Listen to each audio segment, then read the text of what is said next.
on the Mount. Get that going right there. And Jesus is teaching again how this all started, right? Of course, Beatitudes, but how we started these 6 case studies was his deep dive into what Torah is, all right, and what Torah is and what it's trying to say. And I kind of think about it as the whole iceberg analogy, right? And that's how Jesus is approaching it.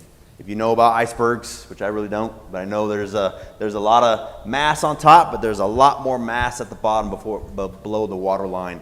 And Jesus is coming along, and he's kind of saying the same thing. You know, you have heard it said, thou shalt not murder, right? But he's saying there's so much more. There's so much more depth to that law, right? And so he is going through there and trying to give all his you have heard it said. Right, and so this is where we're at here, and today we get to learn about oaths. I've been trying to say that because I keep saying oats, but it's oaths. I don't know how to say oath. Right, we're gonna learn about that today, and why Jesus kind of stuck it here, because you're going through the Sermon on the Mount and you're seeing all this, the kingdom identity and how you should act, and don't murder and don't commit adultery. Don't divorce and don't just throw away, set aside your wives. And then he's talking about oaths here. And it's just kind of to me, when I first read it, I was like, this is kind of odd. Why is it here? So we're gonna kind of hit that as well. All right. So I kind of went through this already. We talked about he being Jesus is going to come and fulfill the Torah. And that's the first big blue box up there. All right, and then the middle box was the first three of 6 case studies. All right, like I said, murder, adultery, and divorce. All right, and now we're going to hit the next thing here. And so if you've been following along here, just as I said, the first 3 case studies, the whole theme of those first 3 of how we're going to align under Torah and the prophets and what they're teaching is that God is demanding that through his wisdom that we will treat everybody with respect, with dignity, with value, because everyone is made in the image of God. And that's how Jesus sees it. That's how he sees everybody. All right? And so he wants us to see everyone else the same way as well. So he talks about those laws, but he really attacks the heart of them. What's really starting from the root of all these things. Okay? All right, and now we're going to start our next 3 case studies. And these next 3 case studies, just like I said, kind of work as a triad. And we're going to start with oaths, if I said that right. All right, and then we're going to talk about revenge or retaliation, right? Turn the other cheek, right?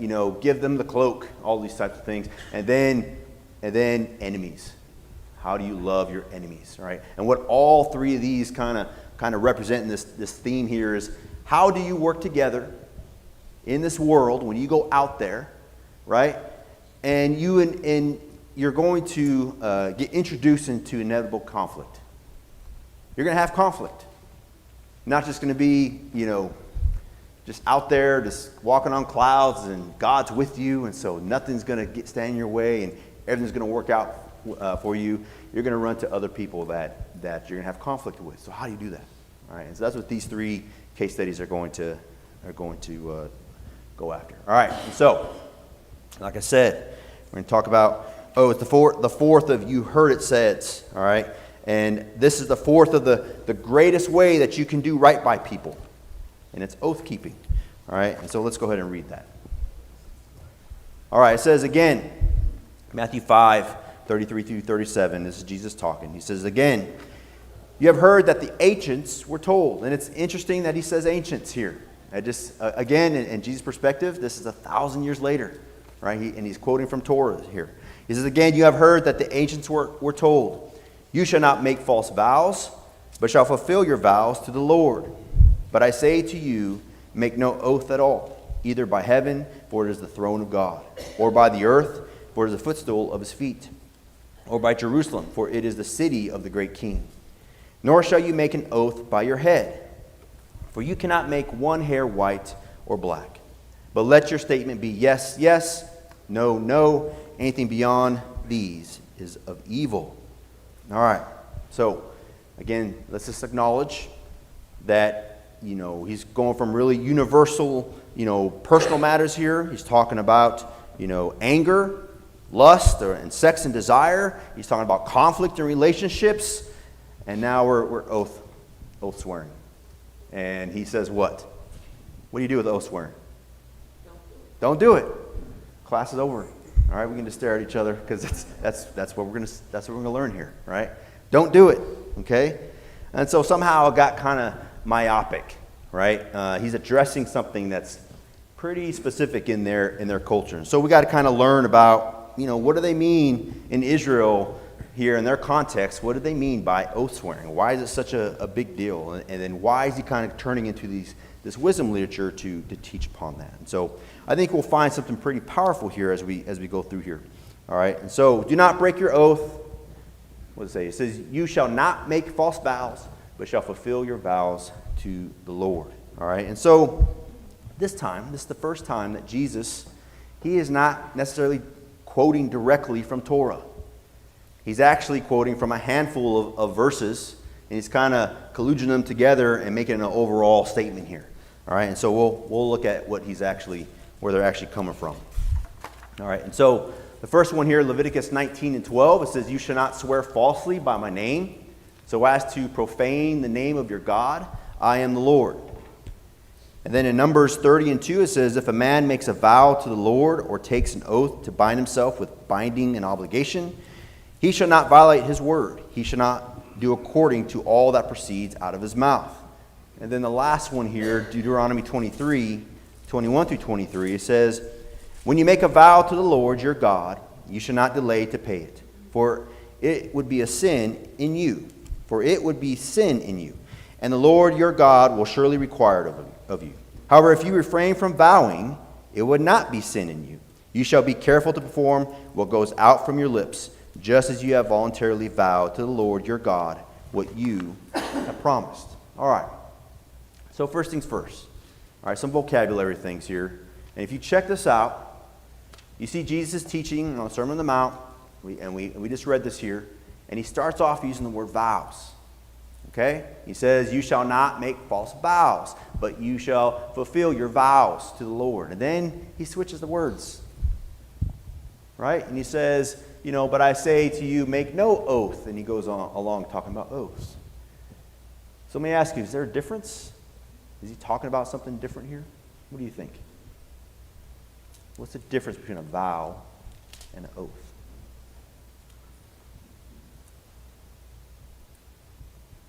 One's easier to say for me.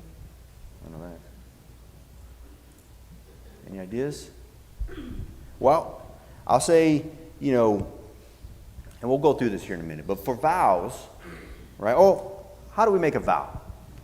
What is a vow that we make today? Marriage? Okay. What about an oath? Does anyone make oaths today? Promotion ceremony, right? Yeah, he's talking about military, right? I do a vow. I do oaths all the time, right? At the end of that oath, I say, so help me God, right? And then, but what's the difference between the two, vows and an oath, you think? If I'm talking about marriage and I make a vow with my wife, okay, versus I'm making an oath in the military, and I'm trying to compare an oath, that's not just military, but maybe like, I'm not sure if they do it on juries maybe, or like witnesses there. Is that an oath? Yeah. What's the difference between that and then a marriage vow? Any ideas? Go ahead. I think like vows can be more personal in that sense, and then oaths are more like strict into like a company, or you know what I mean? Like vows are I'm vowing to you because I love you and I'm giving you, a part of me. An oath, I'm making this promise to you, but I'm also doing it from like a professional standpoint. Okay. So from what you're saying, I'm going to summarize it. All right. A vow is more of a personal thing, right? Where an oath is more of a professional setting. Okay? All right. I said that right. Yes? Well, it's actually just the opposite. Opposite, okay. Like in Numbers 30, it talks about an oath is, let's see, Numbers 30, verse 2, it says an oath refers to a promise made to God, and a vow is, so an oath is a promise in the presence of another human party made to God, where a vow is a promise made directly to God. Oh, okay. All right. So how I heard that is a vow is made directly to God, and an oath is between people, but using God. Did I say that right? No, so an No. oath refers to a promise made in God's presence to another human. Okay. Oath Whereas is. an oath refers to a promise made directly to God. Okay. Yeah, Numbers 30. Okay. All right. All right. So I will just say this, right? I think in our modern context, it's kind of hard, right? Vows and oaths are a little difficult to define. Okay, and I think if we go back to, let me go back to what Jesus is saying here. All right. He says, again, you have heard that the ancients were told, you shall not make false vows, but shall fulfill your vows to the Lord. Okay? He's kind of defining it a little bit there. But I say to you, make no oaths at all, either by heaven, for it is by the throne of God. And we're going to get into this. All right? And so I had the context a little bit separate or different. All right? Vows, and we're going to see this context here, is vows were, if I have a good example, if you remember, and we'll get into this, if you remember Jacob, and he had that little deception, right? And he ran away, and he got the blessing, but his brother was mad at him, and then he ran away. And then what would happen, right? As he ran away, he got this vision, and he had this vision of the Jacob's ladder. It's I think what we call it now, but it's more like a ramp, not really a ladder, but connected heaven and earth, right? And God said, hey, I'm going to be with you. I'm going to make sure you're secure. I have all these promises that I promised, and I'm going to do it through you, right? And then what does, I'm going to go move a little here. What does Jacob say to God? He says, hey, in Genesis 28:20 there, if you are really God, and you're really going to promise me these things, all right, then I want to, somehow, if you do this for me, I'm going to do this for you. Okay? It was kind of this vow that he made directly with God. Okay? And, let me one more example. Jephthah. Is Aaron or John here? So, if you remember the story of within Judges, right? You have Jephthah. What did he do? You guys remember that story? He was the one that he made a vow to God to do what? If he what? Right. I heard it. Sacrifice the first thing that came out the door, right? If you give me success, God, whatever comes out my front door, I'm going to sacrifice that to you. That was his vow. And we all know the story. It was his daughter, right? And so, kind of this vow type sense, all right? And so, vow or promise, right? I think when you see the word oath there and you see the word vow there, I have the two different Hebrew words, right? Neder, which is a vow, right? Is a vow or a promise is how that translates. And then what's confusing is, you have shavua. I'm not sure if you said that right, but shavua is another Hebrew word. What it aligns to the word oath, okay? And again, it's also a promise. But they're two different words and they have two different meanings. And what I'm trying to say is, vow is aligned to I'm making a direct vow to God, okay? And I'm making some type of promise, and we have examples of that in the Bible, versus I'm making a shavua between you and me, right? And I promise that, I need to borrow your donkey. And I promise that when I borrow your donkey, that I'll give, an eighth of my proceeds, because what that donkey produce, I don't know what donkeys produce, but whatever they help me to do with, and then I'm going to give that to you, I promise. All right, I gave you a shavua, and that's my oath to you. All right, this kind of one-on-one oath thing. Any comments, questions on that? Disagreements? Okay. All right, and so I had that example there, right? You shall not swear. You shall not shavua, swear falsely by my name, so as to profane the name of your God. I am the Lord. Okay. And so you do have that. You do have that law that's there. Okay. And these are laws that were written 1,000 years before Jesus is talking about. So something has happened. Something has happened here. Because at the basic level, they're saying, hey, God is saying, don't swear something, and when you know you're not going to follow through on it. All right? That's what Leviticus 19:12 is saying, right? But something is happening that's different that Jesus is now attacking. All right?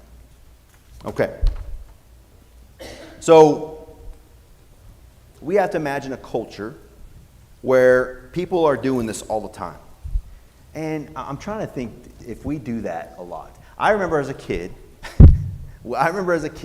when, I'm talking to my friends and I'm trying to tell them a story and they're like, "Nuh-uh, you're lying," right?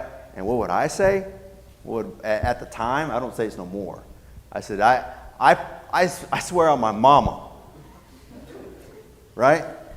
So I'm not sure if y'all did that. That's what we used to do, okay, as a kid, right? I'm not sure if you guys swore on something like that, but that's kind of the context here, all right? And so in their culture, they're doing the same thing. They're swearing by other things, right? And so it gets a little more complicated, though. By Jesus' day, right, 1,000 years later, there's already this tradition that's happened over the last couple centuries. All right, again, 1,000 years later, but last couple centuries, somehow they thought, I can't even use the word God anymore. If I say the word God or Yahweh and try to swear by Yahweh, oh man, I am using His name in vain. Okay, so what were they doing? They were picking other things. They were picking other things out there that were kind of God adjacent, but not necessarily saying the word God. So let's look at Matthew 23, 16 through 22, and I can't read that. So it says, so this is the famous woe chapter. All right, woe to the Pharisees. And what I'll say about chapter 23, and I think we've said it in the past, is Matthew 5 and Matthew 23 are very similar. All right, one is blessed are they who are peacemakers. Blessed are they who are poor in spirit and mourn. And then Matthew 23 is woe. Woe to you, Pharisees. All right? And it kind of aligns, right? And now we're talking about oaths here. And he's going to say, woe. Woe to you, blind guy, talking to the Pharisees, who say, whoever swears by the temple, that is nothing. Whoever swears by the gold of the temple is obligated. You fools and blind men, which is more important, the gold or the temple that sanctified the gold? And whoever swears by the altar, that is nothing. But whoever swears by the offering on it, he is obligated. You blind men, which is more important, the offering or the altar that sanctifies the offering? Therefore, whoever swears by the altar swears by both the altar and everything on it. And whoever swears by the temple swears by both the temple and by him who dwells within it. And whoever swears by heaven swears both by the throne of God and by him who sits upon it. All right, and so I think the basic idea here, right? The basic idea here is that you have your neighbor, all right, and you swear to your neighbor, I'm going to do something for you, or I'm going to bring something back to you, right? But there's some type of oath that happens, all right, and then you don't follow through. You don't follow through. You fail somehow, and then you said, well, I didn't promise by God. I only promised by the skies, right? Well, I didn't promise by, I promised by the altar, not the gift on the altar. That's totally different, right? And so what Jesus is trying to attack here, the wisdom underneath this whole oath swearing thing, right? Just like it's not just about murder, okay? It's not just about the divorce. There's something lying underneath it. Let me ask, what do you guys think that is? Seems like he's saying it's not important to say, I promise or I vow or give an oath. You should be the kind of person that when I say I'm going to do it, I'm going to do it. Absolutely. The other stuff matters. Absolutely, right? And so the comment was, you shouldn't even have to swear. You should be that trustworthy to where if I say yes, I'm going to do it, I'm going to do it. If I say no, I'm not going to do it, right? And that's what he's trying to get at, right? But what's happening is that these folks are trying to use something that's, trying to elevate what they're trying to ask for, right? Hey, I promise I'm going to, I promise I'm going to give back something, okay? I swear by the skies, right?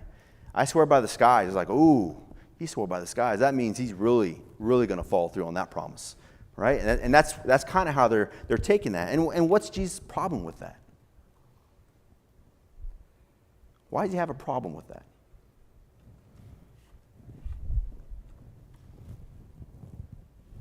I think it goes back to their hearts again, that they're not trustworthy in their hearts.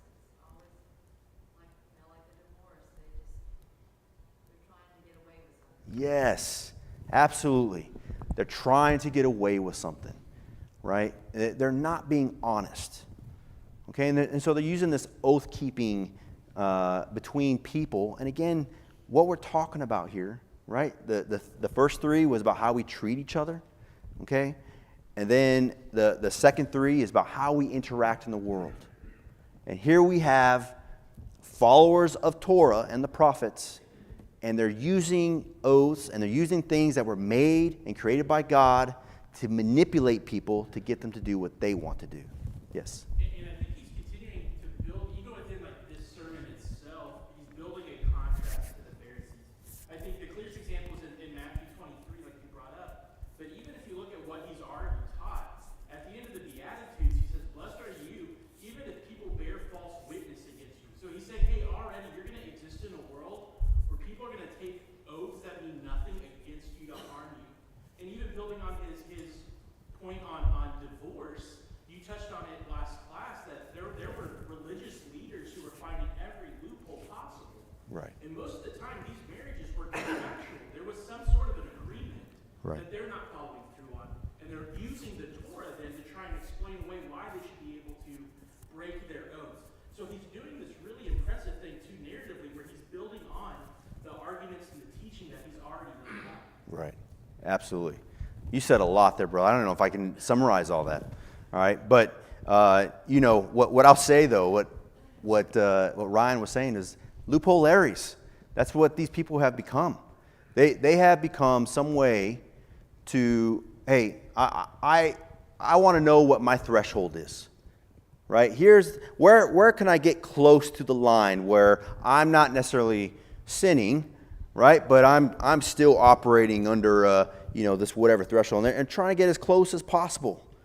And Jesus is calling them out on that, right? He's just saying, why are you worried about the legal way or the lawful way to divorce your wives or to manipulate people in doing what you want to do, right? And so I think that's what the heart of that is. The heart of it, right, is not necessarily, we can dissect oaths and vows and those words, right? But it's really about trust and relationships.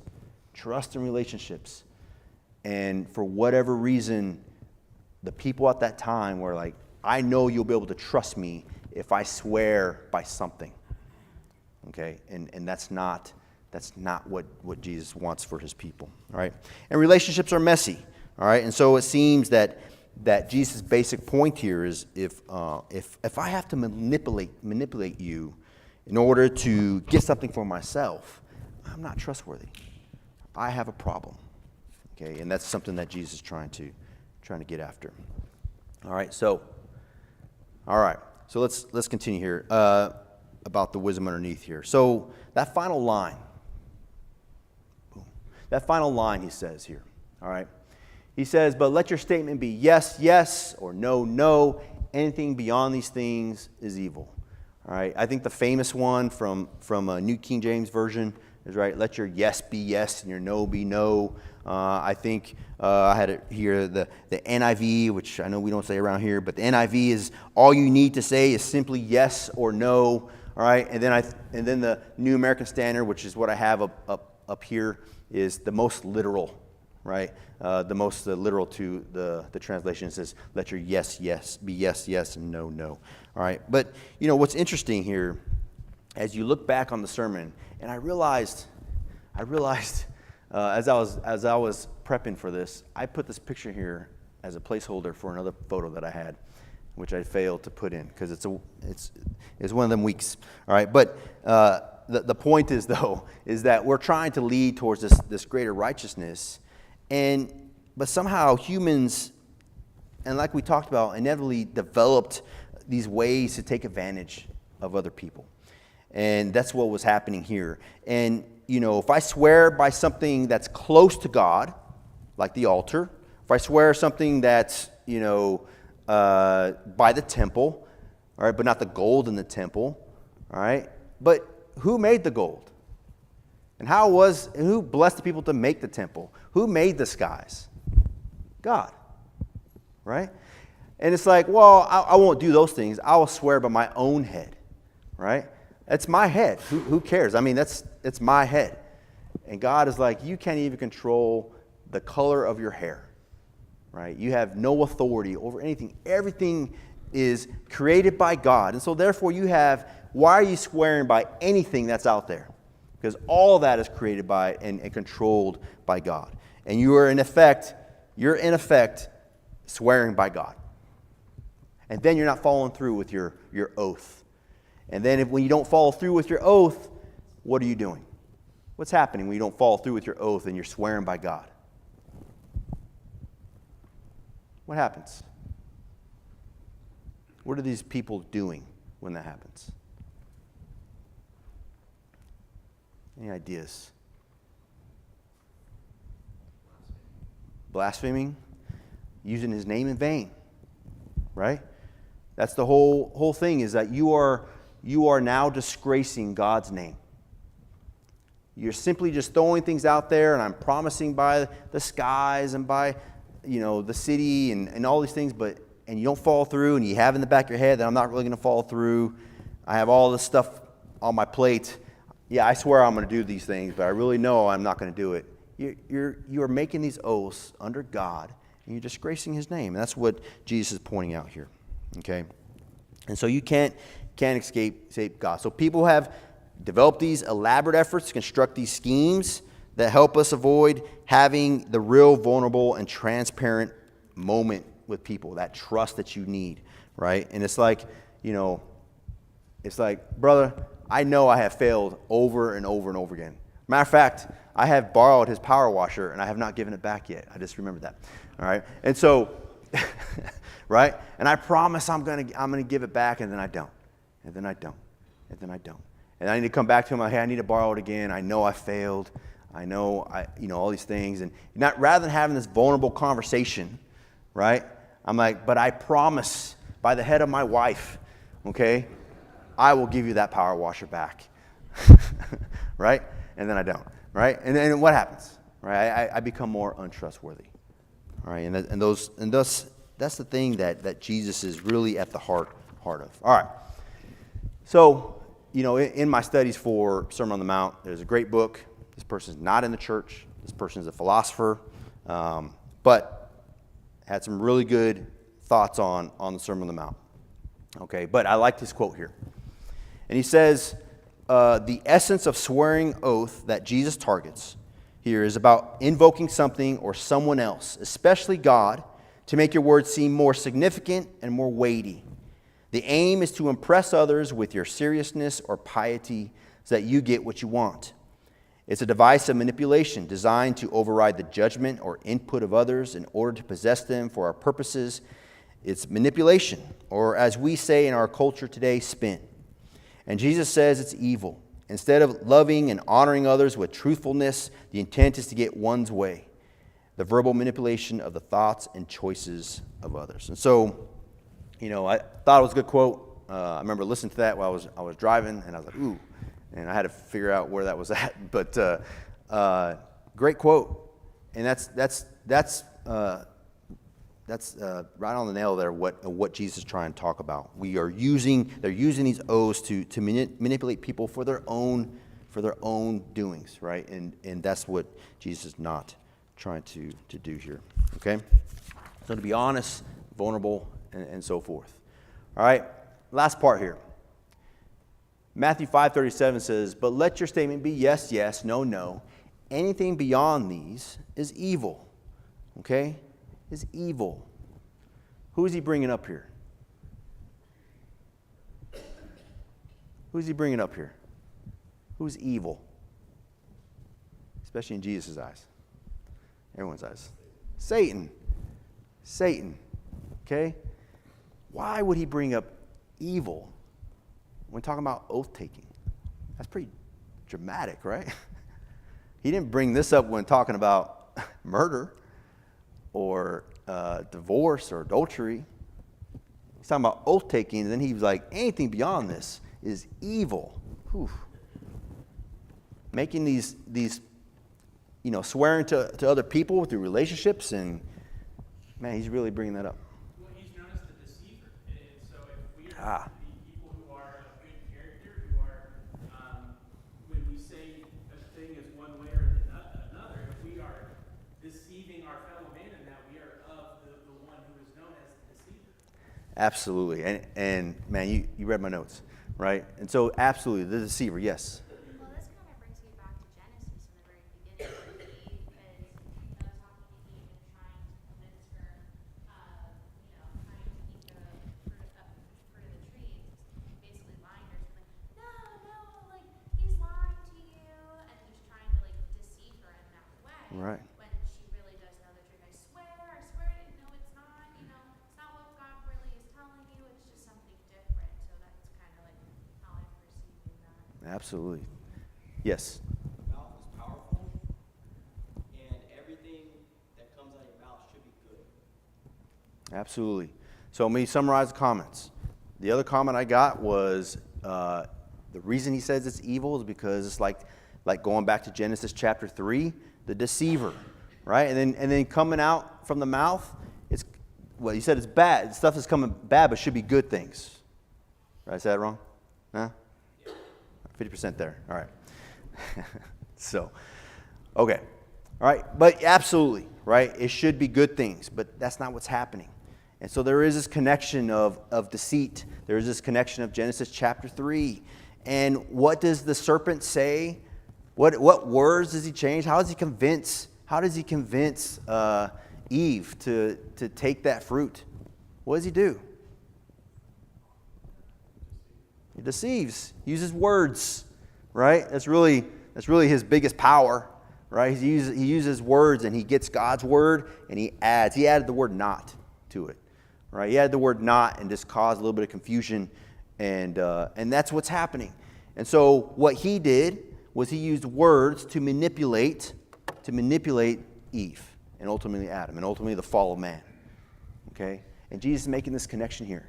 He's saying, you guys are making these oaths, and you're not being truthful, and you're doing it to deceive. And you're doing it just like the serpent did.